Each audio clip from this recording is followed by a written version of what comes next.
Mən istəyirəm biraz geri qaydam, əgər icazən olsa, hostla bağlı bir neçə sual olacaq. Hostun yarandığı ilk günlərlə indiki dövrü müqayisə eləsən, ən böyük fərq nədir? Yəqin ki, əlçatarlılıqdır.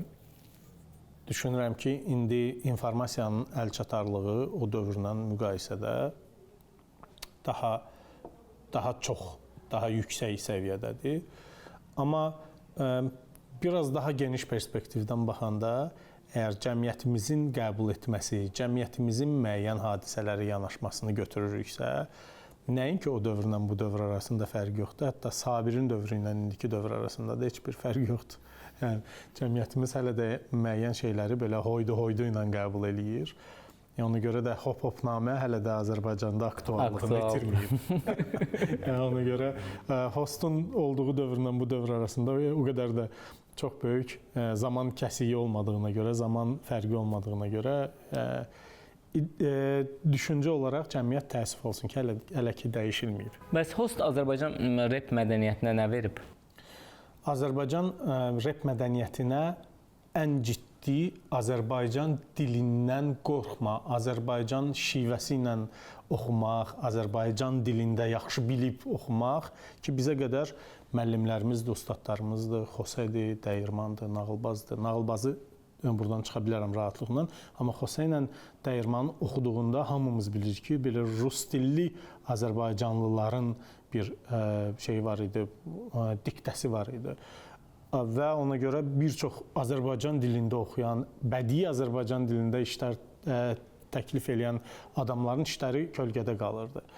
Amma Azərbaycan bizim gəlməyimiz, bizim bir icma olaraq gəlməyimiz ümumiyyətlə öz ətrafımızla, öz səs-küyümüzlə gəlməyimiz bu qorxunu aradan götürdü. Yaratdığınız dalğa ilə. Amma bizdən qabaq da bunu belə parıltılı şəkildə Uran başlamışdı eləməyə. Biz demək olar eyni zaman diliminə düşürük deyə elə Uranla özümüzü rahatlıqla bu dilimə aid edə bilirəm. Ki ondan sonra artıq, o nəsildən sonra artıq ekspert gəlir, Okaber gəlir, Erci gəlir, Pastor gəlir, Epi gəlir ki, bunlar tərtəmiz Azərbaycan dilində rəp eləyirlər. Hətta müəyyən bir türk elementləri də var, amma bu artıq rus elementləri deyil. Tərtəmiz Azərbaycan dilində rep çıxır ortaya. Hətta ekspertin bəzi işlərində baxanda lap əski Azərbaycancadan da var. Ekspertin işləri çox fərqlidir. Çox belə bold işlər qoyur ortaya və baxırsan, qulaqırsan, həzz alırsan ki, bu məsələni host başlamışdı. Hostun bədii yaradıcılığından irəli gələrək bax, bu Azərbaycan dili qorxusu aradan götürülmüş. Bəs hosta qədər SRB vardı da deyəsən, sonra Asturka var idi, türklərlə olan, amma ümumilikdə düşünürdün ki, hostun yaradıcılarından biri olaraq, səhv demirəm də bu ifadəni yəqin düz deyirəm, hostun yaradıcılarından biri olaraq düşünürdün ki, bu layihə Azərbaycan rep tarixinin ən mühüm hadisələrindən birinə çevriləcək, bu qrupun yaradılması. Yəni, mən belə hesab edirəm, o yaratdığınız dalğanı nəzərə alaraq. ANS-in birinci bağlanma dövrü idi. Səhv eləmirəmsə 2006-cı il idi. Yanılmış ola bilərəm. Mənim bir dostum var, çox məşhur kino montajçısıdır, Əskər Rəhimov. Bizim baxdığımız bir çox filmləri, bu Tağıyevi filan da o montaj edir. O da elə eyni məhəllədə böyümüşük, eyni liseydə oxumuşuq. Əskərə dedim ki, Əskər, böyük fürsətdir ki, Azərbaycan repinin indiki hamisi olan ANS bağlanıb və Dəyirmana və Xoseyə əsas dəstəyi onlar verirdilər bildiyimiz kimi və indi olmayan, bu necə deyim,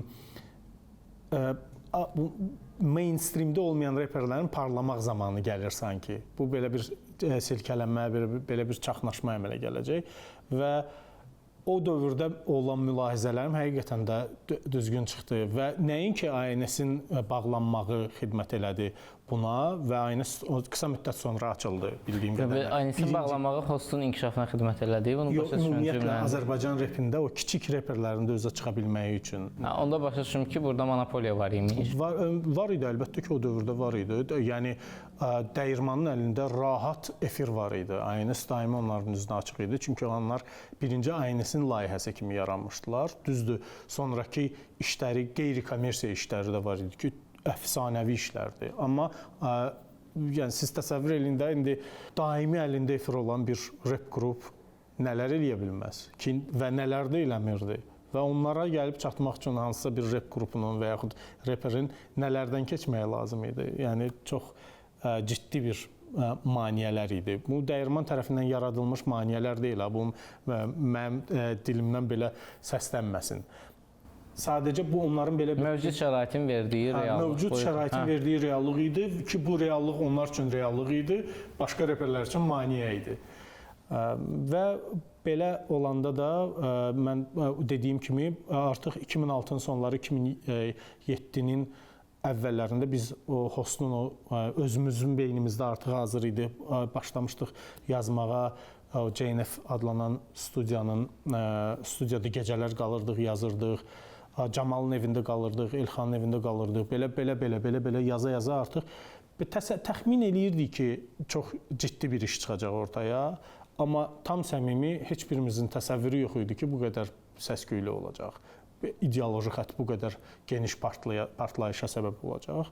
Və bizim ümumiyyətlə kodeksimiz var idi ki, biz 50 trek yazırıq, dayanırıq, amma trek sayı 200-ə yaxın gəldi, çıxdı və kütlənin qarşısına dayanmaq olardı. Bütün tişörtlər, çantaların üzəri host, bilmirəm də kapşonlu geyimlər. Bizim gördüyümüz üzvlərdən başqa arxada bizimlə işləyən indinin də çox parlaq adlarından olan Vüqarix var idi. Vüqarix bizimlə daimi olaraq informasiya texnologiyalar dəstəyi verirdi, nə bilim o sosial media dəstəyi verirdi bizə.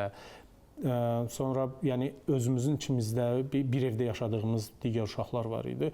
Amma yəni bu tək ancaq bir necə deyim, yazan və bəstələyən, miks eləyən adamlarla bitmirdi bu məsələ. Yox, ümumiyyətlə çox ciddi təsir idi. Mən indi yadıma düşdükcə deyirəm. Məsələn, bizdə kollecdə emolar var idi. O vaxt ki, trenddə olan geyim tərzi emo da gəlirdilər. Bir hostçular var idi, bir də qrupunun qanatları.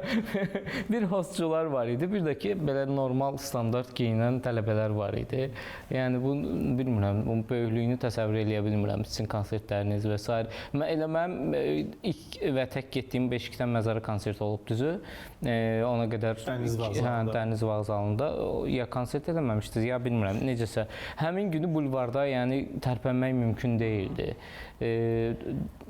Konsertin özü də yanındadır. Necə ki Tarkanın, Əmrahın fanatları vardı. Yanında mən bir qız vardı yadımdadır ki, mən dedim bu qız niyə belə eləyir? Və siz çıxırdınız o bilirdi. Ay Allah host, belə şeylər eləyirdi. Gözündən yaşlar axırdı, nə sürməsi filan yapılırdı. Michael Jackson üçün belə eləyəndə bizə normal gəlir. Özüm Michael Jacksondan və yaxud digər üzvləri tutuşturmaq olmasın.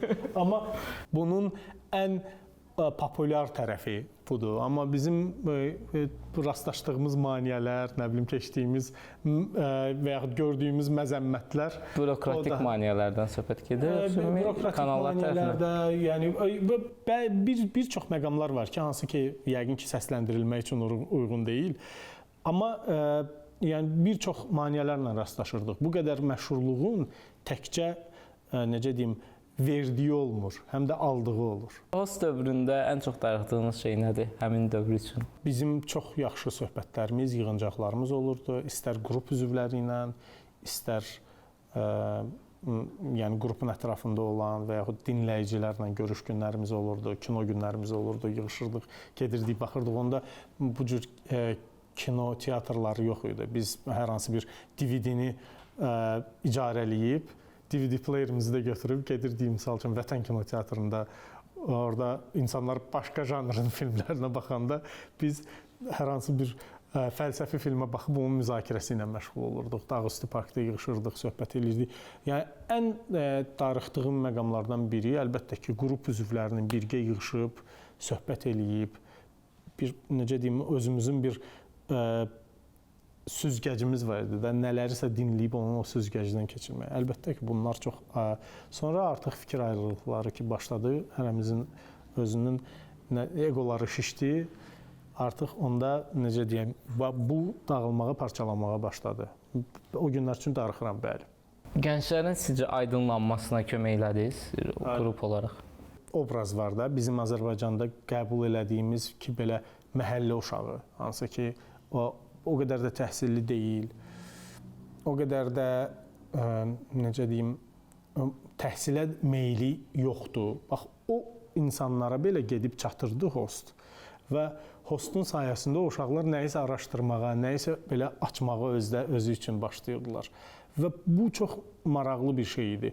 İndinin özündə istəyir, nə bilim, dünyanın hansısa bir ölkəsinə gedəndə olsun. Yəni deyirəm də okeanın o tərəfinə də getmişəm.